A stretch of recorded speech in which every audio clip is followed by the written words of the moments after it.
Milestone ট্র্যাজেডিতে রাতে চলে গেল আরেক শিক্ষার্থী 14 বছরের সাহিল। 7 দিন পরও আতঙ্কগ্রস্ত সহপাঠীরা। বৈষম্য বিরোধী আন্দোলনের কেন্দ্রীয় বাদে সব কমিটি স্থগিত। গুলশানে চাঁদাবাজিতে সমন্বয়ক রিয়াদ সহ 4 জন রিমান্ডে।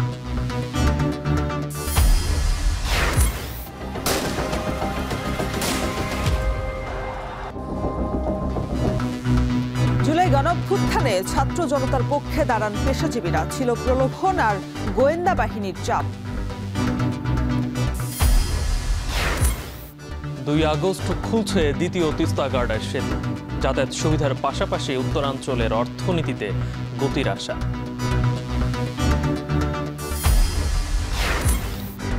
এবং 15% শুল্ক আরোপ করে ইউএর সঙ্গে যুক্তরাষ্ট্রের বাণিজ্য চুক্তি সই। দুপক্ষই লাভবান হবে দাবি ট্রাম্পের।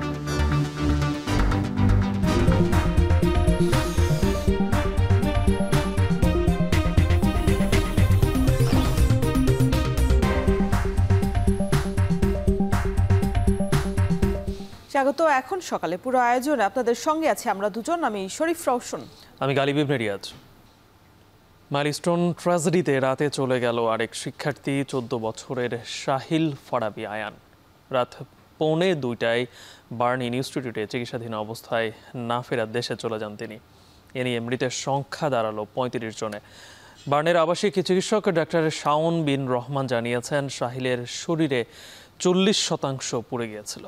এদিকে গতকাল বিমান দুর্ঘটনায় দগ্ধ আরও 2 রোগীকে ছাড়পত্র দিয়েছে কর্তৃপক্ষ। তাদের একজন মাইলস্টোন স্কুলের কর্মচারী সবুজা বেগম, অপরজন উদ্ধারকর্মী। রোববার দুপুরে নিয়মিত সংবাদ সম্মেলনে এসব তথ্য জানান ইনস্টিটিউটের পরিচালক ডাক্তার নাসির উদ্দিন।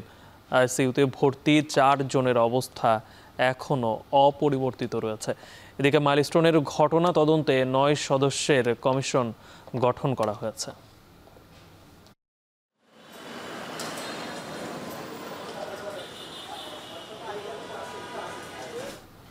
এদিকে মাইলস্টোন ট্র্যাজেডির 7ম দিন পরও আতঙ্কগ্রস্ত সহপাঠীরা। বিভীষিকাময় সেই দৃশ্য কোনোভাবেই ভুলতে পারছে না শিশু এবং অভিভাবকরা। সকালে ঘুম থেকে উঠে সেই যে স্কুলে গিয়েছিল ওরা, তাদের মধ্যে নাফি, নাজিয়া ফাতেমা, রাইসা মনিসহ অনেকেই আর ফেরেননি। এই পৃথিবীর পাট চুকিয়ে তারা পাড়ি জমিয়েছে না ফেরা দেশে। জীবন মৃত্যুর সন্ধিক্ষণে অনেকেই পাঞ্জা লড়ছেন এখনও। ছোট্ট এই ফুলেদের ঝরে পড়ায় শোকাহত পুরো দেশ। আরো জানাচ্ছেন তানজিলা খান মিম।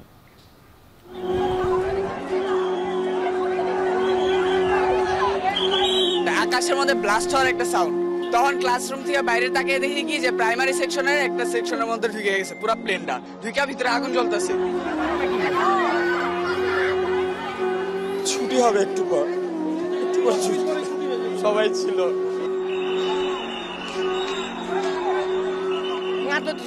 তারা ডেস্কের সাথে হাত দিয়ে পুতুলের মতন বসেছিল। তাদের পুরো শরীরটা লাল, চুল কিছু ছিল না। এ দেখে কার মন না খাবে। প্রযুক্তির এই যুগে টাইম মেশিনে করে যদি পেছনে চলে যাওয়া যেত, চলে যেতাম 7 দিন আগে, যেখানে সকালটা শুরু হয়েছিল এক ঝাঁক পাখিদের কলতানে। স্যার নিশ্চয়ই ক্লাসে এসে বলেছিলেন, আজ যদি কেউ ক্লাসে কথা বলো খুব শাস্তি দেব। শুনে হয়তো ওরা চুপ হয়েছিল, তবু শান্ত হয়নি চোখ জোড়া। অপেক্ষা চলছিল কখন ছুটি হবে, কখন খেলবো। কেউ হয়তো কথাগুলো আমাদের বলেনি, তবু 7 দিনে যতবার সংবাদপত্র, টেলিভিশন অথবা সামাজিক যোগাযোগ মাধ্যম দেখেছি, আমরা ওদের কথা মনে মনে ঠিক শুনতে পেয়েছি। প্রশ্ন করেছি, হে সৃষ্টিকর্তা, গল্পটা কেন অন্য দিনের মতো হলো না? কেন এত নির্মমতার সাক্ষী হলাম আমরা? পাঠশালার শরগোলের মাঝে হঠাৎ বজ্রপাতের শব্দ। ঠিক যখন ওদেরই কেউ খেলছিল, আকাশ থেকে নেমে এলো ছোট্ট একটা প্লেন। সেই প্লেনে বসেছিল লাল টুকটুক ম্যাম। আচ্ছা, এভাবেও যে প্লেন আকাশ থেকে নেমে এসে প্রাণ কেড়ে নেয়, জানা ছিল কি ওদের? সব যখন বিধ্বংস, আমরা তখন খানিক বাদে বাদেই ব্রেকিং নিউজ দিতে কিবোর্ডে আপডেট করছি আহত নিহতের সংখ্যা। আর্তনাদ, আহাজারিতে আর আগুনের কালো ধোঁয়ায় ছাই হয়ে গেল মাইলস্টোন কলেজ। পেশাগত দায়িত্ব পালনে ততক্ষণে উপস্থিত সেনাবাহিনী, ফায়ার সার্ভিস, গণমাধ্যম কর্মীরাও। দায়িত্বের আড়ালে কোমল শিশুদের অগ্নিদগ্ধ দেহ অশ্রুসিক্ত করেছে তাদেরও। চেষ্টা করছি মানবিকতার বা মনুষ্যত্বের সর্বোচ্চ উদাহরণ স্থাপন করার জন্য। আমরা ঘটনাস্থলে উপস্থিত হয়ে দেখেছি রাস্তার মধ্যে বিভিন্ন মৃতদেহ পড়ে থাকতে, যাদের হয়তো হাত পা শরীরের বিভিন্ন অঙ্গ বিচ্ছিন্ন হয়ে গিয়েছিল। আমাদের ক্যাম্পের সদস্যরা শরীরের ইউনিফর্ম খুলে এই মৃতদেহের উপরে বিছিয়ে দিয়েছিলেন। বিছিয়ে দিয়ে তারা বোঝাতে চেয়েছিলেন যে সবার উপরে মানুষ সত্য, এর উপর আর কিছু নাই। যদিও এটা পেশাদারিত্বের জায়গা থেকে এটা হয়তো আমাদের হতে হয় না, ভেঙে পড়তে হয় না, কিন্তু আমি নিজেও একজন বাবা। নিজেকে নিজের সন্তানের কথা চিন্তা করে হলেও আমি হাসপাতালে পৌঁছানোর আগেই নিজে অনেক মানসিকভাবে ভেঙে পড়ি। টানা লাইফ শুরু হয়। শুরুতেই একটি হাসপাতালে যখন ঢুকি, ওখানে একজন শিক্ষককে দেখে এবং দুজন ছাত্রছাত্রীকে দেখে আমি সেখানে, তার মধ্যে একটা বাচ্চা, একটা মেয়ে যার হাত পুড়ে গেছে, শরীরের একটা অংশ পুড়ে গেছে, যাকে ইতিমধ্যে ব্যান্ডেজ করে রাখা হয়েছে। তো এই যে পোড়া দগ্ধ মানুষের যেই কষ্ট, শুধুমাত্র ওর শরীরের একটা অংশ পুড়ে গেছিল, সেটাই সে সহ্য করতে পারছে না। দিশেহারা হয়ে স্বজনেরা এক হাসপাতাল থেকে অন্য হাসপাতালে ঘুরে খুঁজে নিয়েছে নিজেদের সোনামণিকে। রাষ্ট্র পালন করেছে রাষ্ট্রীয় শোক, প্রার্থনা হয়েছে ধর্মীয় উপাসনালয়।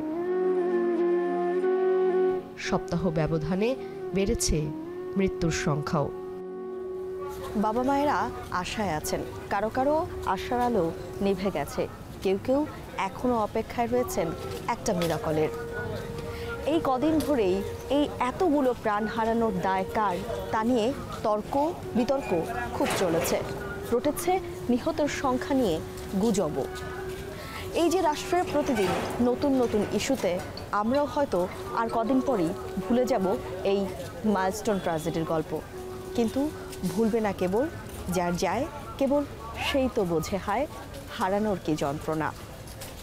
তানজিলা খান মিম, এখন, ঢাকা। টার্গেট করে চলতো চাঁদাবাজি। পুলিশ জানায়, রিয়াদ নামে সমন্বয়ক পরিচয় দানকারী তরুণের নেতৃত্বেই গুলশানে চাঁদাবাজির ঘটনা ঘটেছে। গুলশানের সাবেক এমপি শাম্মী আক্তারের বাসায় সমন্বয়ক পরিচয়ে চাঁদাবাজির মামলায় গ্রেপ্তার 4 জনকে 7 দিন করে রিমান্ড দিয়েছেন আদালত। তবে গ্রেপ্তার 5 জনের মধ্যে একজন অপ্রাপ্তবয়স্ক হওয়ায় তাকে আদালতে তোলা হয়নি। আরও জানাচ্ছেন রাব্বি হোসেন। রাজধানীর গুলশানে সাবেক এমপি শাম্মী আহমেদের বাসায় চাঁদাবাজির ঘটনায় বৈষম্য বিরোধী ছাত্র আন্দোলনের নেতা আব্দুর রাজ্জাক রিয়াদ সহ 5 জনকে তোলা হয় আদালতে। রোববার আদালতের এজলাসে তোলার সময় বিক্ষুব্ধ আইনজীবীরা চাঁদাবাজির বিরুদ্ধে স্লোগান দিতে থাকেন। তোপের মুখে পড়েন আসামিরা। আদালতে হাজির করে রিয়াদ সহ গ্রেপ্তারকৃত 4 আসামিকে 10 দিনের রিমান্ড ও আসামি আমিনুল শিশু হওয়ায় তাকে কারাগারের শিশু বিকাশ কেন্দ্রে আটক রাখার আবেদন করা হয়। এ সময় আদালতে মামলার তদন্তকারী কর্মকর্তা বলেন, তারা কার নির্দেশে চাঁদাবাজি করেছে এবং তাদের গডফাদার কে তা তদন্ত করে বের করা প্রয়োজন। উদ্ধার করতে হবে চাঁদাবাজির টাকা। পরে শুনানিতে রাষ্ট্রপক্ষের আইনজীবীরা বলেন, গুলশান বনানী সহ অভিজাত এলাকায় বিত্তবানদের টার্গেট করে চাঁদাবাজি করত রিয়াদ সহ তার অনুসারীরা। এনসিপির সাইনবোর্ড ইউজ করে এই সংগঠনটাকে বিতর্কিত করার জন্য তারা নিজেরা চাঁদাবাজি করে সেই চাঁদার বিষয়ে বলে চাঁদা উঠে ফল করে চলে যায় লন্ডনে।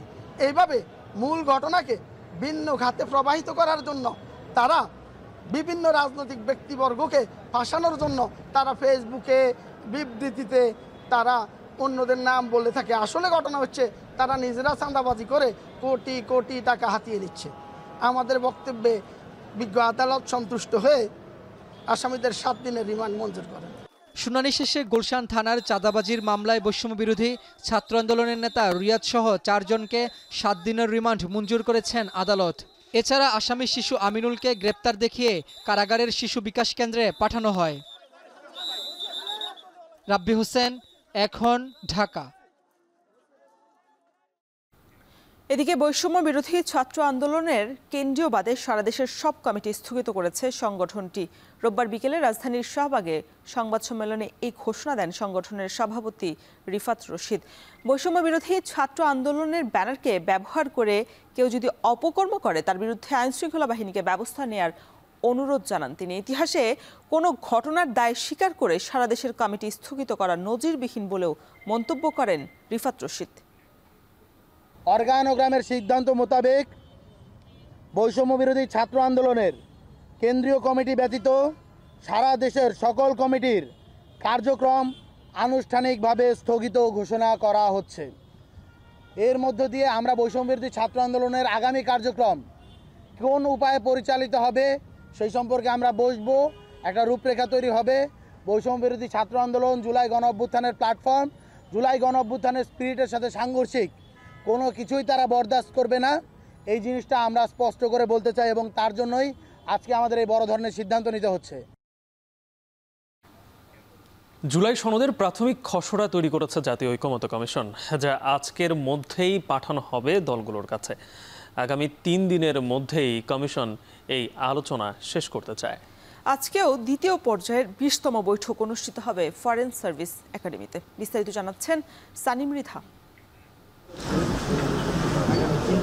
রাজনৈতিক দলগুলোর সাথে ঐকমত্য কমিশনের দ্বিতীয় দফায় 19তম বৈঠকে আলোচনা হয় রাষ্ট্র পরিচালনার মূলনীতি, নাগরিকের মৌলিক অধিকার এবং পুলিশ কমিশন গঠন সংক্রান্ত প্রস্তাব নিয়ে।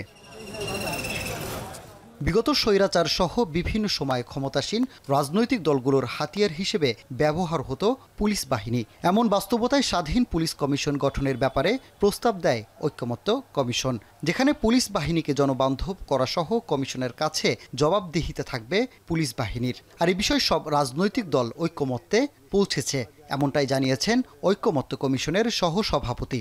ঐকমত্য কমিশনের পক্ষ থেকে একটা পুলিশ কমিশন সংক্রান্ত প্রস্তাব হাজির করা হয়েছিল এবং এ বিষয়ে বিস্তারিত আলোচনা হয়েছে এবং এ বিষয়ে রাজনৈতিক দল এবং জোটসমূহের মধ্যে ঐকমত্য প্রতিষ্ঠিত হয়েছে।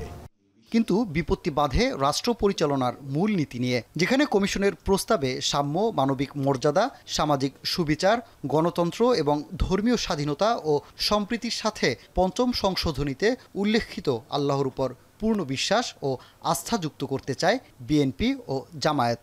তবে ৭২-এর সংবিধান পুনর্বহাল চায় বাম দলগুলো। এ সময় নির্বাচন নিয়ে এনসিপির সদস্য সচিব আখতার হোসেন বলেন, সরকার যদি একটি দলের সাথে কথা বলে নির্বাচনের তারিখ ঠিক করে তাহলে তা মানবে না ফ্যাসিবাদ বিরোধী দলগুলো। সরকার যদি শুধু এক দলের সঙ্গে আলোচনা করে বা এক দলের সঙ্গে কথাবার্তা বলেই যদি তারা নির্বাচনের সময়সীমা ঘোষণা করে, তাহলে অবশ্যই বাকি যে রাজনৈতিক দলগুলো আছে বাংলাদেশের ফ্যাসিবাদ বিরোধী, এটা আমাদের কাছে গ্রহণযোগ্য হবে না। ৫ম সংশোধনীর মাধ্যমে আল্লাহর প্রতি পূর্ণ আস্থা ও বিশ্বাস প্রতিস্থাপন এটা করতে হবে। আমরা ৫ম সংশোধনীতে গৃহীত যে সমস্ত মূলনীতি সেটার সাথে একমত। সেখানে মহান আল্লাহর উপর আস্থা এবং বিশ্বাস আছে, সেখানে গণতন্ত্র আছে, জাতীয়তাবাদ আছে। মুক্তিযুদ্ধের মধ্য দিয়ে অর্জিত বাংলাদেশের সংবিধানে যে 4 মূলনীতি আছে সেইটা পরিবর্তনের কোনো ইঙ্গিত জাতির সামনে প্রকাশিত করা হয়, সেইটার সাথে আমরা একেবারেই নাই। বিদ্যমান 4 মূলনীতি বিষয়ে কোনো বক্তব্য না রেখেই কেউ কেউ বলছেন যে ভবিষ্যতে অন্যান্য বিষয় যুক্ত করার বিষয়টা উল্লেখিত হতে পারে, নাও হতে পারে। ফলে আমরা যেটা দেখতে পাচ্ছি যে এ বিষয়ে ঐকমত্যে আসা যাচ্ছে না। রোববার এজেন্ডার বাইরে থাকলেও সংসদে নারী আসনে নির্বাচন প্রক্রিয়া নিয়েও আলোচনা হয় বৈঠকে। সংরক্ষিত আসন বহাল রেখে সংসদের মোট আসনের 1/4 বা 1/5 আসনে নারী প্রার্থীদের সরাসরি নির্বাচন চায় কমিশন। তবে সংরক্ষিত আসন বহাল রেখে 300 আসনের মধ্যে 5% আসনে নারীদের সরাসরি অংশগ্রহণের প্রস্তাব দেয় বিএনপি, যা পরের নির্বাচনে বাড়িয়ে 10% করতে চায় দলটি। অন্যদিকে নারী আসন বৃদ্ধিতে একমত জামায়াত ইসলামী, তবে রাজনৈতিক দলগুলোর প্রাপ্ত ভোটের অনুপাতে বন্টন চায় তারা। 300 আসনের প্রাপ্ত ভোটের আনুপাতিক হারে নারী আসন নির্ধারিত হবে। মৌখিকভাবে এগ্রিড হয়ে আনতে চাচ্ছি যে এইবার যেই দল 300 আসনে মনোনয়ন দেবে তারা কমপক্ষে 5% সরাসরি মহিলাদেরকে মনোনয়ন দেবে সরাসরি আসনে প্রতিদ্বন্দ্বিতা করার জন্য। 300 আসনের 1/4 বা 1/5 আসনে নারীদের সরাসরি নির্বাচনের জন্য রাজনৈতিক দলগুলো মনোনয়ন দেয়। এর আগে বৈঠকের শুরুতে ডক্টর আলী রিয়াজ বলেন, গত 18টি বৈঠকে 10টি বিষয়ে ঐক্যমত্যে পৌঁছেছে রাজনৈতিক দল। তিনি আরও বলেন, জুলাই সনদের একটি প্রাথমিক খসড়া সোমবারের মধ্যে রাজনৈতিক দলগুলোর কাছে মতামতের জন্য পাঠানো হবে। চলতি মাসেই সংস্কার ইস্যুতে আলোচনা শেষ করতে চায় ঐক্যমত্য কমিশন। আলোচনার এই প্রক্রিয়া 31শে জুলাই আমরা সম্পাদন করতে চাই। সানিম রিধা, এখন, ঢাকা। মধ্য জুলাই থেকে বৈষম্যের বিরুদ্ধে ছাত্র জনতার লড়াইয়ে সামিল হন শিক্ষক, আইনজীবী, সংস্কৃতিকর্মী সহ বিভিন্ন শ্রেণী পেশার মানুষ, যাদের বিচরণ শ্রেণীকক্ষে, অভিনয়ের মঞ্চে কিংবা আদালতে। ছাত্রদের পক্ষে তাদের উচ্চকিত কণ্ঠ রূপ নেয় গণ অভ্যুত্থানে, পতন হয় ফ্যাসিস্ট সরকারের। কিন্তু ছাত্র জনতার পক্ষে দাঁড়ানোর সেই দিনগুলো এসব পেশাজীবীদের জন্য কতটা মসৃণ ছিল? নতুন নতুন কর্মসূচি বাস্তবায়নে বা পরিকল্পনা কিভাবে হয়েছিল? এসব প্রশ্নের উত্তর খুঁজেছেন সহকর্মী হোসেন জাহিদ।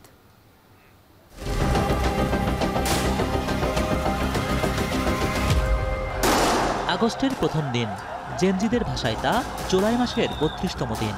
বৈষম্য বিরোধী ছাত্র আন্দোলনে প্রাণহানির সংখ্যা তখন হাজারের কাছাকাছি। এরকম সময়ে বিটিভি ভবনে শিল্পী সমাজের কয়েকজন তারকার প্রতিবাদী মানববন্ধন। তবে প্রাণহানি নয়, বিক্ষুব্ধ ছাত্র জনতার হামলায় পুড়ে যাওয়া বিটিভি ভবনের জন্যই তাদের এই হাহাকার। ভাই বোনের আপনারা যারা রাস্তায় আছেন, আপনারা সবাই শিক্ষা প্রতিষ্ঠানে ফিরে যান। বিটিভি আমার পরিবার, এই পরিবারের গায়ে যারা হাত দেবে তাদের হাত আমরা ভেঙে দেব। একই দিন ফার্মগেটে ভিন্ন দৃশ্য দেখে দেশবাসী। কংক্রিটের ভবনের পরিবর্তে এখানে জিতে যায় মানবতা। সেদিন শিল্পী সমাজের এই অংশ আকাশের মতো বাধাহীন কণ্ঠে জানান দেয়, তুমিও মানুষ, আমিও মানুষ, তফাৎ কেবল শির দাঁড়ায়। ওই শিশুগুলোর মধ্যে আমার সন্তান থাকতে পারতো, ওই মানুষগুলোর মধ্যে আমি আপনি থাকতে পারতাম। একদিকে ছিল সরকারের নানা প্রলোভন, ছিল আন্দোলনে অংশ না নিতে গোয়েন্দা বাহিনীর চাপ। সব উপেক্ষা করে কতটা সহজ ছিল ছাত্রদের পক্ষে দাঁড়ানো? হেলিকপ্টার থেকে যখন রিয়া গোপকে শ্যুট করা হলো এবং রিয়া গোপ যখন আসলে কিছুদিন পরে মারা গেল, আমার একটা মেয়ে সন্তান আছে, যেভাবে আসলে বাসায় থাকা মানুষদেরকেও হত্যা করা হচ্ছিল, ওই জিনিসটা দেখার পরে আসলে আমার কাছে মনে হয়েছে যে আমার আসলে কিছু একটা করা উচিত।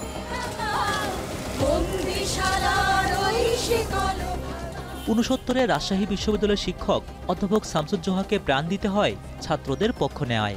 গণ অভ্যুত্থানে অধ্যাপক শামসুজ্জোহার সেই সাহসিকতার প্রতিচ্ছবি দেখা যায় 24-এও। নিপীড়ন বিরোধী শিক্ষকদের ব্যানারে জুলাইয়ের শুরু থেকেই তাদের প্রতিবাদী ভূমিকা আলো ছায়া দেয় শিক্ষার্থীদের। মানুষের প্রতি যে অন্যায়, সেটির প্রতিবাদ করা আমার নৈতিক দায়িত্ব। 17 জুলাইয়ের কথাই ধরা যাক। শিক্ষক সমাবেশ থেকে সেদিন বিক্ষোভ মিছিলের গন্তব্য ছিল শাহবাগ থানায়। জুলাইয়ের শুরু থেকেই বৈষম্য বিরোধী ছাত্র আন্দোলনের যে হটস্পট ছিল সেটি ছিল শাহবাগ এলাকা, এবং মধ্য জুলাই এসে ছাত্র আন্দোলন যখন গণজাগরণের রূপ নিতে থাকে, ঠিক তখনই সে আন্দোলনকে দমানোর জন্য শাহবাগ থানার ভূমিকাও বেশ চোখে পড়ে। 16 জুলাই রাতে খবর আসে ঢাকা বিশ্ববিদ্যালয়ের কয়েকজন শিক্ষার্থীকে আটকে রাখা হয়েছে এই শাহবাগ থানায়, এবং তার পরদিন 17 জুলাই দুপুরে নিপীড়ন বিরোধী শিক্ষক সমাজের ব্যানারে কয়েকজন শিক্ষক এসে শাহবাগ থানার গেট ভেঙে সেই শিক্ষার্থীদেরকে উদ্ধার করে নিয়ে যায়, যার পরবর্তী প্রভাব পড়ে কমপ্লিট শাটডাউন যে কর্মসূচি তার উপরে। অন্য কোনো বিশ্ববিদ্যালয়ের শিক্ষক ঢুকতে পারবে না কেন? এখানে 144 ধারা জারি করেছে। কোটা সংস্কারের দাবিতে 2018 সালেও রাজপথে নেমেছিল শিক্ষার্থীরা। সেবার আন্দোলন শুরু হয় একাদশ জাতীয় নির্বাচনের আগে, আর 24-এর আন্দোলন শুরু হয় দ্বাদশ জাতীয় নির্বাচনের পর। নির্বাচনের পরে আন্দোলন গড়ে ওঠায় সেই আন্দোলন দমনপীড়নে কোনো পিছুটান রাখেনি আওয়ামী লীগ সরকার, এমন অভিমত আন্দোলনে অংশ নেয়া এই শিক্ষকের। আমাদের সবসময় ধারণা ছিল যে আমরা এক্ষুনি যদি কিছু না বলি তাহলে ওরা হয়তো আরও খারাপ করবে। এখন আরও খারাপ যেন ওনারা না করেন বা ওনাদের হত্যাকাণ্ডগুলো যেন বৈধতা না পেয়ে যায়, এবারও যেন তারা ছাড়া পেয়ে না যায়, এই জন্যই আমরা আসলে তখন আমাদের মনে হয় নাই, ভয় লাগে নাই, আমাদের খালি মনে হয়েছে যে এখন সামনে যেতে হবে, এই ছাড়া কোনো উপায় নাই। আরেক গবেষক স্মৃতি হাতরে জানান, ঠিক কোন বিষয়গুলো ক্লাস ল্যাবের মগ্নতা থেকে রাজপথে নামতে আন্দোলিত করেছিল তাকে। যখন দেখি ছাত্ররা অকাতরে জীবন দিচ্ছে, তখন চুপ করে ঘরে বসে থাকা মানে অন্যায় করা। সুতরাং এটা এই রাস্তায় নেমে আসা, এটা এমন না যে আমাকে কিছু পেতে হবে। সম্পূর্ণ নিজ দায়িত্বে নিজের সচেতনতা বোধ থেকে সামনে এসেছে। জুলাইয়ের শেষ সপ্তাহে আন্দোলন দমাতে কঠোর রূপ দেখায় সরকার। ছাত্র জনতার মিছিলে নির্বিচারে গুলিতে যখন ঘটছিল জীবনের নিদারুণ অপচয়, সে সময় ত্রাতা হয়ে আসেন আইনজীবীদের কয়েকজন। বিক্ষোভকারীদের ওপর গুলি না ছুটতে 29 জুলাই মাত্র আধা ঘন্টায় পিটিশন ড্রাফট করে আদালতে রিট করেন তারা। সেই সময়ে ডিবি অফিসে আটক থাকা 6 সমন্বয়কের মুক্তির বিষয়টিও ছিল রিটে। 1 বছর পর আদালত প্রাঙ্গণে ফের দেখা রিটকারী সেই আইনজীবীদের একজন মানজুর আল মতিনের সঙ্গে। তার কাছে জানতে চাওয়া, আগুন ঝরা সেই সব দিনে কেন তারা কণ্ঠ মেলালেন ছাত্রদের সাথে। বাঁচা মরাটা খুব বড় বিষয় ছিল না সে সময়, আসলে উঠে দাঁড়িয়ে প্রতিবাদ করাটাই একমাত্র রাস্তা সামনে খোলা ছিল। কারণ যেভাবে স্কুলের ছাত্রছাত্রীদেরকে পর্যন্ত হত্যা করা হচ্ছিল, যেভাবে নিজের বাড়িতে রিয়া গোপের মতন শিশুরা নিহত হচ্ছিল, তারপরে আসলে ঘরে বসে থাকাটা আমাদের সামনে একটা অপশন বলে আর মনে হয় না। অভ্যুত্থান পরবর্তী সময়ে পাওয়া না পাওয়ার খতিয়ানে বেশ অমিল থাকলেও ছাত্র জনতার পক্ষ নেয় তাদের জীবনের উত্তম সিদ্ধান্ত বলেই মনে করেন তারা। অভ্যুত্থানের পরের বাংলাদেশে আগুনের দিনগুলো মিশে গেছে সদ্যজাত ঘাসের সবুজে, প্রিয়তম মুখগুলো মিলে গেছে সমুদ্রের নীলে। তবে এইসব পেশাজীবীরা মনে করেন স্বপ্নময় দিনের পথে যে অভিযাত্রা, সেই অভিযাত্রায় বাধা এলে 24-এর অভ্যুত্থান থেকে সাহস সঞ্চার করে আবারও সরব হবেন তারা। হোসেন জাহিদ, এখন, ঢাকা। জুলাই গণ অভ্যুত্থানে জীবন দিয়েছিলেন ভোলার ছেলে হাসান। দেশের গণতন্ত্রের লাল সূর্যটিকে বাঁচাতে আর বৈষম্য দূর করতে ঝাঁপিয়ে পড়েছিলেন রাজপথে, কিন্তু শহীদ হয়েও তার নাম নেই সরকারি তালিকায়। এদিকে জেলায় জুলাই যোদ্ধার তালিকায় থাকা বেশ কিছু নাম নিয়ে আছে প্রশ্ন। অঙ্কুর রায়ের ছবিতে আরও জানাচ্ছেন ইমতিয়াজুর রহমান। বাড়ির দেয়ালে ঝুলে আছে হাসানের ছবি, যে ছবি আঁকড়ে কাটছে পরিবারের জীবন। ভোলার কাচিয়া ইউনিয়নের সামাদার গ্রামের বাসিন্দা শহীদ হাসান জুলাই বিপ্লবে 5 আগস্ট রাজধানীর যাত্রাবাড়িতে যে বুক পেতে দিয়েছিলেন দেশের জন্য। একমাত্র ছেলেকে হারিয়ে পরিবারের প্রত্যেকের প্রতিটি দিন কাটছে বিভীষিকায়। 5 আগস্ট যাত্রাবাড়িতে আহত অবস্থায় হাসানের একটি ছবি ভাইরাল হয় ফেসবুকে। এরপর পরিবার হাজারবার যোগাযোগের চেষ্টা করলেও খোঁজ পাননি হাসানের। মৃত্যুর 7 মাস পর ডিএনএ শনাক্তের মাধ্যমে ঢাকা মেডিকেলের মর্গে পাওয়া যায় তার মরদেহ। কিন্তু ভোলা জেলার 48 জন শহীদের 47 জনের নাম সরকারি তালিকায় উঠলেও আজও ওঠেনি তার নাম। জেলার বাকি শহীদ পরিবার সরকারি অনুদান বা সুযোগ সুবিধা পেলেও তালিকায় নাম না থাকায় হাসানের পরিবার সব সুযোগ সুবিধা থেকে বঞ্চিত, নেই প্রাপ্য সম্মানটুকু। সন্তানের যে কত বেদনার কত ব্যথা, এটা কারো বুঝান যাইবে না। প্রতি বছর আমার ভাই টাকা পাঠাতো, আমি পরীক্ষার ফি দিতাম। আজকে আমার ভাইও পরীক্ষা দিতে পারে না, আমি দিতে পারি নাই। সরকারিভাবে এখন পর্যন্ত আমি 10টা টাকার কোনো সহযোগিতা পাইনি। আমি যে কোনো জায়গায় দৌড়াদৌড়ি করলেই বলে ওইব। স্থানীয়রা বলছেন বহুবার দাবি জানানো হলেও হাসানের নাম তালিকায় ওঠেনি। তবে সম্প্রতি নতুন করে আহত জুলাই যোদ্ধাদের তালিকায় যুক্ত হয়েছে 26 জন, যাদের বেশিরভাগই ভুয়া বলছেন বৈষম্য বিরোধী ছাত্র আন্দোলনের নেতাকর্মীরা। হাসানের পরিবারে হাসানই একমাত্র কর্মক্ষম ব্যক্তি যার আয়ে, যার রোজগারে তার সংসার চলে। যাদের মাধ্যমে আমরা বৈষম্যহীন বাংলাদেশ গড়ব, তাদের মধ্যে পরিপূর্ণ বৈষম্য রয়ে গেছে। সরকারিভাবে যে গ্যাজেটভুক্ত মানে একটি তালিকা প্রকাশ হয়েছে, সে জায়গায় প্রকৃত যোদ্ধাদের আমি অনেকের নাম দেখিনি। আমাদের হাসান ভাই, তার মৃত্যু 6 মাস পরে আমরা ডিএনএ টেস্টের মাধ্যমে তার যেই মরদেহ উদ্ধার করতে পেরেছিলাম, সে এখনও গ্যাজেটভুক্ত হয় নাই। এটা আমাদের জন্য হতাশাজনক। আমরা চাবো যে খুব দ্রুত প্রশাসনিক জটিলতা কাটিয়ে তাকে গ্যাজেটভুক্ত করা হবে এবং তার পরিবারকে সকল প্রকার রাষ্ট্রীয় সম্মাননা এবং সুযোগ সুবিধা প্রদান করা হবে। জুলাই যোদ্ধাদের তালিকায় যাচাই বাছাই কমিটির সদস্যরা বলছেন দ্রুত শহীদ হাসানের নাম গেজেটে তালিকাভুক্ত করা হবে। এছাড়া জুলাই যোদ্ধাদের তালিকায় ভুয়া কারোর নাম থাকলে বিষয়টি খতিয়ে দেখা হবে বলেও জানান কর্মকর্তারা। কেউ বলতেছে 5 জনের বিরুদ্ধে অভিযোগ আছে, তাহলে তারা যদি প্রপার ডকুমেন্ট সহ যদি আমাদের কাছে আবেদন দেয়, নাম ঠিকানা সহ এবং তার প্রমাণ ডকুমেন্ট যদি দেয়, আমরা জেলা কমিটিতে আবার যদি আসে, তাহলে কমিটির মাধ্যমে তাদেরকে সংশোধন করে আমরা আবার রেজলিউশন করে পাঠাবো। শহীদ হাসানের আবেদনটি পরে পাওয়া এবং আমরা শহীদ হাসানের বিষয়ে সমস্ত তথ্য নিয়ে জেলা কমিটির মিটিং করে আমরা এখানে গেজেটের জন্য পাঠাই দিয়েছি। এখনও গেজেট হয় নাই, তবে আমি আশা করছি শীঘ্রই গেজেট হয়ে যাবে। হাসানের পরিবার বলছে, দেশের জন্য যারা জীবন দিয়েছেন তাদের পরিবারের সুযোগ সুবিধার চেয়েও বেশি জরুরি রাষ্ট্রীয় সম্মান। এখন ভোলা।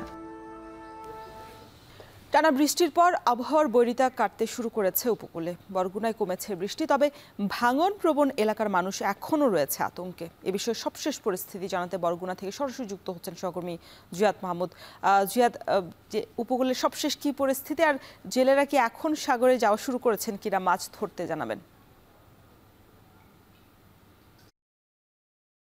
রোশন, আবহাওয়ার যে প্রতিকূলতা, বিরূপ পরিস্থিতি সেটি কিন্তু কাটতে শুরু করেছে এবং আলোকিত দিন আসতে শুরু করছে। আজকে আমরা সকালে দেখেছি মেঘের ফাঁকে সূর্য উঁকি দিচ্ছে। তো বলা যায় যে আবহাওয়া পরিস্থিতি এখন কিছুটা উন্নতির দিকে, এবং আপনি যেটি বললেন যে সমুদ্রে মাছ ধরতে জেলেরা যাচ্ছেন কিনা, তারা প্রস্তুতি নিচ্ছেন। তারা এই যে নিষেধাজ্ঞা গেল কয়েকদিনের নিষেধাজ্ঞার পরে তারা কয়েক দফায় তারা বৈরিতার মধ্যে পড়েছে এবং তারা ফিরে এসেছেন। সমুদ্রমুখী হয়েছিলেন অনেকেই, আবার ফিরে এসেছেন। এতে তাদের কিন্তু বেশ লোকসান হয়েছে বলে তারা আমাদের জানিয়েছেন। তো এখন নতুন উদ্যমে তারা প্রস্তুতি নিচ্ছেন সমুদ্রে মাছ শিকার করতে যাওয়ার। আমরা পাথরঘাটা কিংবা ফকিরহাট মৎস্য উপকেন্দ্রের নিকটবর্তী যে জেলেরা রয়েছেন তাদের সাথে কথা হয়েছে। তারা বলছেন যে এবারের যাত্রায় তারা আগের তুলনায় বেশি মাছ পাবেন বলেও আশা করছেন। এদিকে আপনাকে একটি বিষয় জানিয়ে রাখি যে বিশেষজ্ঞদের মতে যেসব স্থানের জিওলজিক্যাল এজ কম ভূতাত্ত্বিকগতভাবে, সেই স্থানগুলোতে প্লাবিত হলে কিংবা জলোচ্ছ্বাস হলে তারপরে যে পানি নেমে যাওয়ার প্রবণতা থাকে, তার ফলে কিন্তু সেই স্থানগুলোর ভাঙন দেখা দেয়। বিশেষ করে বরগুনা 805 কিলোমিটার বেড়িবাঁধ রয়েছে, যার মধ্যে 5 থেকে 7টি স্থান রয়েছে ঝুঁকিপূর্ণ অবস্থায়। তালতলী, তেঁতুলবাড়িয়া, বরগুনার ফুলজুরি, নলটোনা ইউনিয়ন, পাথরঘাটা, বামনা, বেতাগী সহ প্রত্যেকটি স্থানেই কিন্তু ভাঙন প্রবণ এলাকা রয়েছে এবং সেই এলাকার যে নাজুক ঝুঁকিপূর্ণ অংশ বা ঝুঁকিপূর্ণ পয়েন্ট, সেখানে কিন্তু নতুন করে ভাঙন দেখা দেওয়ার একটা শঙ্কা রয়েছে। এর ফলে কিন্তু সেই স্থানগুলোর মানুষ শঙ্কিত রয়েছে। যদিও পানি উন্নয়ন বোর্ড থেকে ভাঙন ঠেকানোর তেমন কোনো ব্যবস্থা নেওয়া হয়নি। তো এই ছিল বরগুনা থেকে আবহাওয়া পরিস্থিতি সবশেষ তথ্য আমার কাছে। রোশন। বরগুনা থেকে যুক্ত ছিলেন সহকর্মী জিয়াদ মাহমুদ। সিলেটের পাইকারি এবং খুচরা বাজারে বিভিন্ন প্রকারের সবজির দাম বেড়েছে। কাঁকরোল, টমেটো, লাউ কেজি প্রতি 10 থেকে 15 টাকা বেশি দরে বিক্রি হচ্ছে। এতে বিপাকে পড়েছেন ক্রেতারা। সোভানি ঘাট কাঁচা বাজার থেকে যুক্ত হচ্ছেন সহকর্মী সন্দীপন শুভ। সবজির দাম বাড়ার কারণ হিসেবে বিক্রেতারা কি বলছেন, আর ক্রেতাদের উপস্থিতি কেমন দেখছেন বাজারগুলোতে?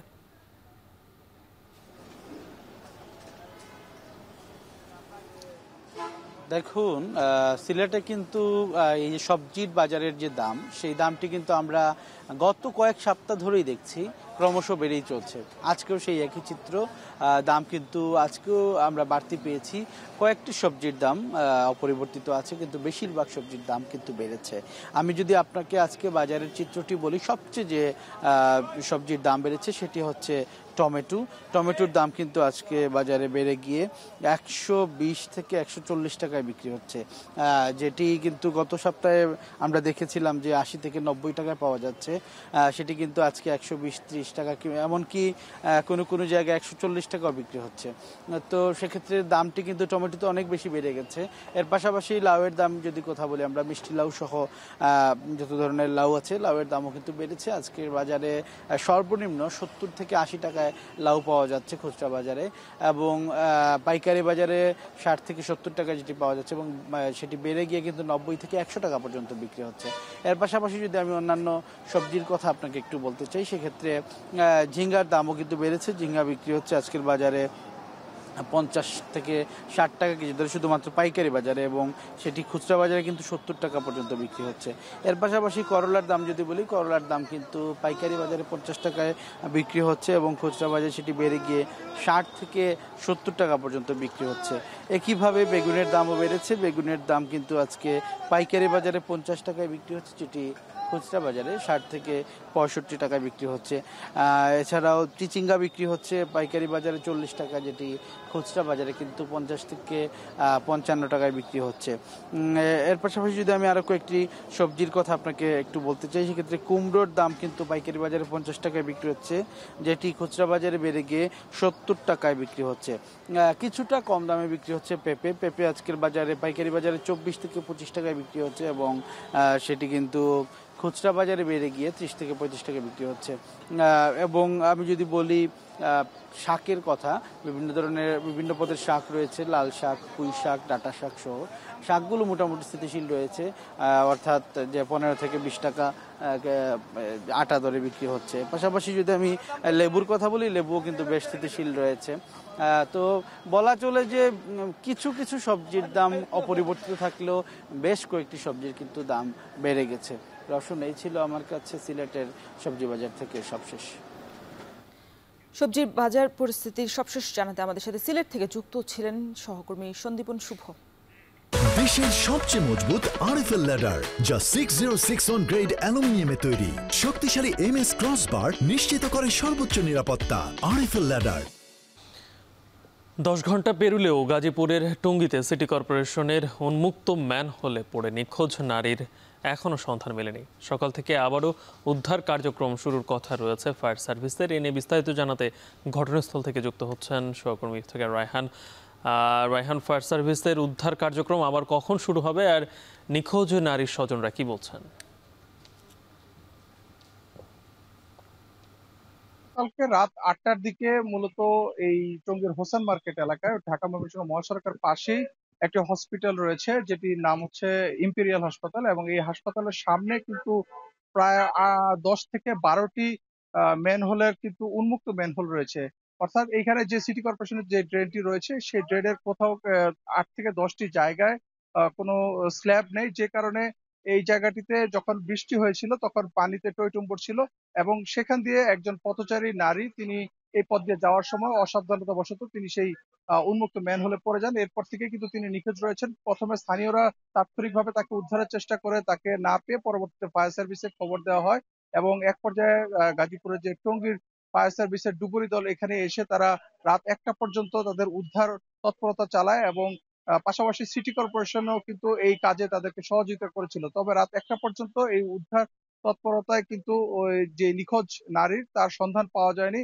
এরপরে ফায়ার সার্ভিসের কর্মীরা রাতে তাদের উদ্ধার কাজ স্থগিত করেন, এবং সকালে আবারও তাদের যে উদ্ধার তৎপরতা সেটি শুরু হওয়ার কথা রয়েছে। কিছুক্ষণ আগে আমি ফায়ার সার্ভিসের কর্মকর্তাদের সাথে কথা বলেছিলাম, তারা বলছেন যে সকাল 8টা থেকে তাদের আবারও পুরো নতুন করে সেই যে উন্মুক্ত ম্যানহোলটি রয়েছে সেখানে তারা উদ্ধার অভিযান করবেন। পাশাপাশি যেহেতু এই ড্রেনটিতে এখন প্রচুর স্রোত রয়েছে, কারণ গতকালকে রাতভর কিন্তু মুষলধারে বৃষ্টি হয়েছে, এবং পুরো ড্রেনটি কিন্তু পানিতে টইটুম্বর, যে কারণে কিন্তু এখানে উদ্ধার তৎপরতা চালাতে তাদেরকে বেগ পেতে হচ্ছে। এবং এখানকার আমরা আসার পরে স্থানীয়দের সাথে কথা বলেছিলাম, তারা বলছেন যে প্রতি বর্ষাতেই কিন্তু এখানে দুর্ঘটনার একটি সংখ্যা থাকে, কারণ হচ্ছে ঢাকা ময়মনসিংহ মহাসড়কেও পানিতে তলিয়ে যায়, এবং পাশাপাশি যে হাসপাতালটির সামনের যেই স্ল্যাবগুলোতে স্ল্যাব না থাকায় উন্মুক্ত থাকার কারণে এখানে কিন্তু দুর্ঘটনার সংখ্যা নিয়েই কিন্তু তারা যাতায়াত করেন। আমি সকালেও দেখেছি এখানে স্থানীয় সাধারণ মানুষ, পাশাপাশি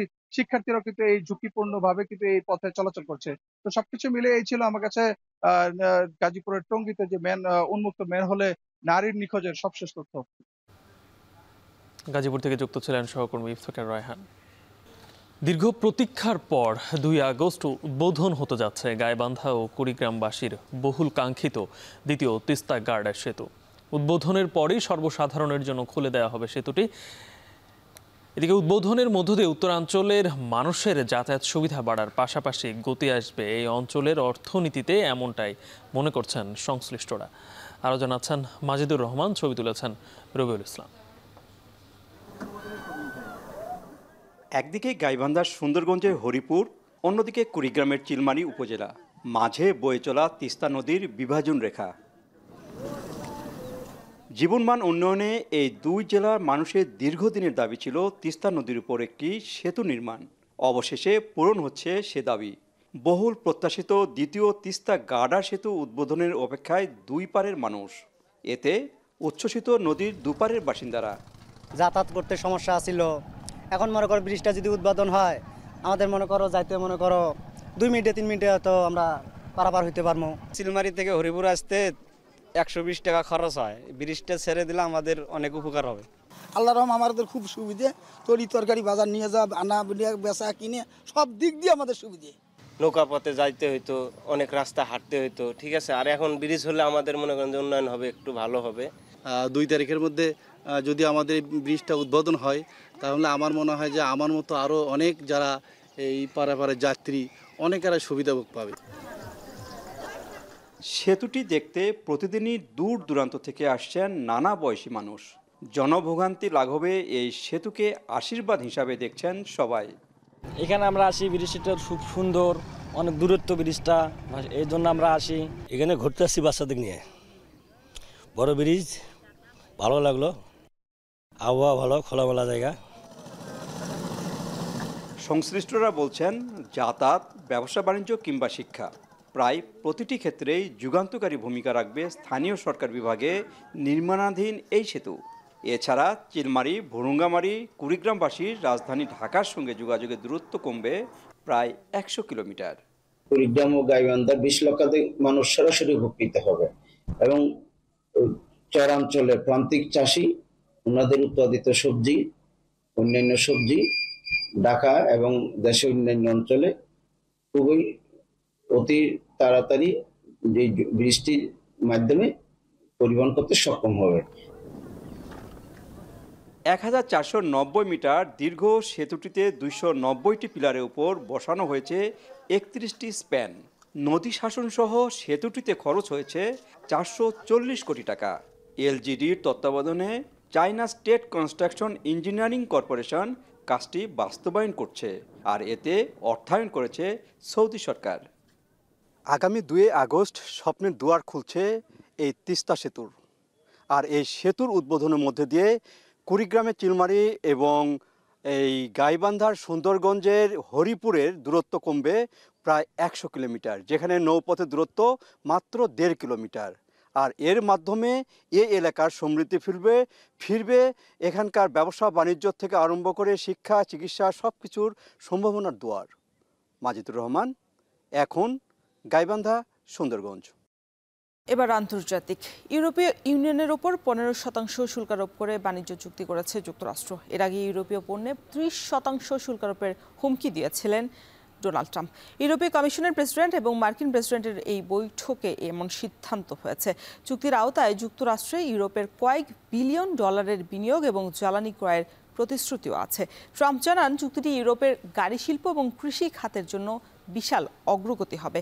দুই পক্ষ এতে লাভবান হবে বলেও দাবি তার। চুক্তিটিতে বিশাল অর্জন বলছেন ইউরোপীয় ইউনিয়নের প্রধান।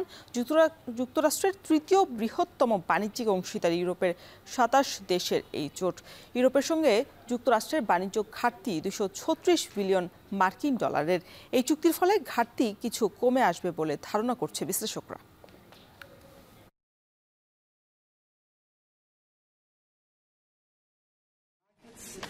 People who take the United States and the European Union. It is about rebalancing. So you can call it fairness. এবার জানাবো খেলার খবর।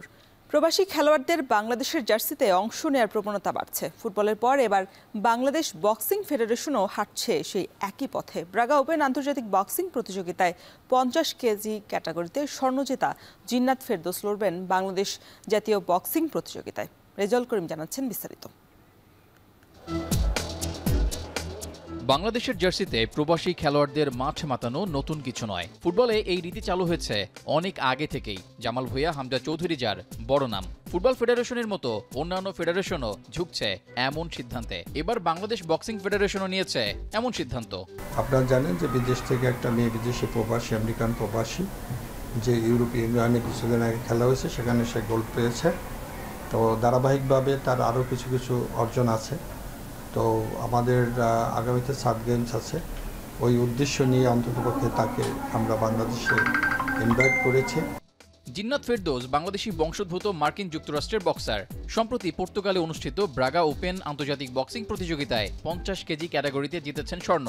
পোল্যান্ডে আন্তর্জাতিক মহিলা বক্সিং চ্যাম্পিয়নশিপে জিতেছেন ব্রোঞ্জ, যা ইউরোপে বাংলাদেশি বংশোদ্ভূত কোনো বক্সারের জন্য প্রথম। এছাড়া দক্ষিণ আফ্রিকায় নেলসন ম্যান্ডেলা আন্তর্জাতিক বক্সিং প্রতিযোগিতায় স্বর্ণ জিতেছিলেন জিন্নাত।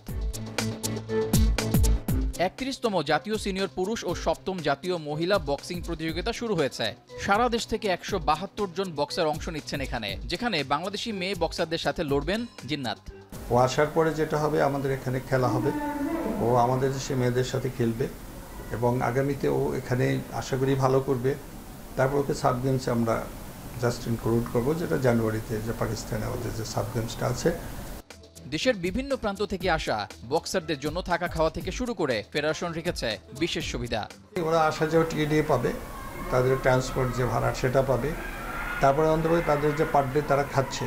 আমরা জাতীয় ক্রীড়া পরিষদের ওখানে আছে, হোস্টেল আছে, বা ওখানে আপনার ক্যান্টিন আছে, তাদের সাথে আমার একদম ঘরোয়াভাবে পাকানো হয়।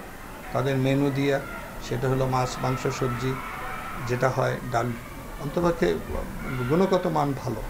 জাতীয় পর্যায়ের এমন আয়োজন থেকে ভালো বক্সার বেরিয়ে আসবে, বাংলাদেশ লড়বে আন্তর্জাতিক অঙ্গনে, ছিনিয়ে আনবে অর্জন, আশা ফেডারেশনের। রিজাউল করিম, এখন, ঢাকা। শেষ করছে এখন সকাল। তার আগে শিরোনামগুলো আরও একবার।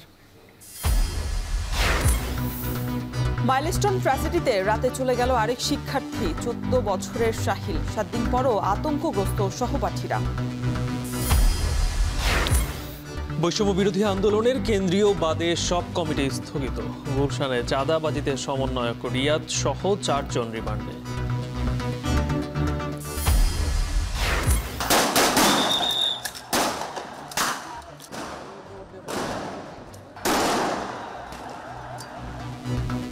প্রলোভন, গোয়েন্দা চাপ উপেক্ষা করেই জুলাইয়ে ছাত্র জনতার পক্ষে দাঁড়ান পেশাজীবীরা। সম্মিলিত কণ্ঠ রূপ নেয় গণ অভ্যুত্থানে।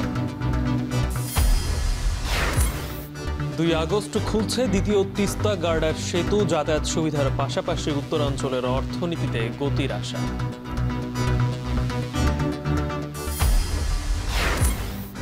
%15 শুল্ক আরোপ করে ইউএর সঙ্গে যুক্তরাষ্ট্রের বাণিজ্য চুক্তি সই। দুপক্ষই লাভবান হবে, দাবি ট্রাম্পের।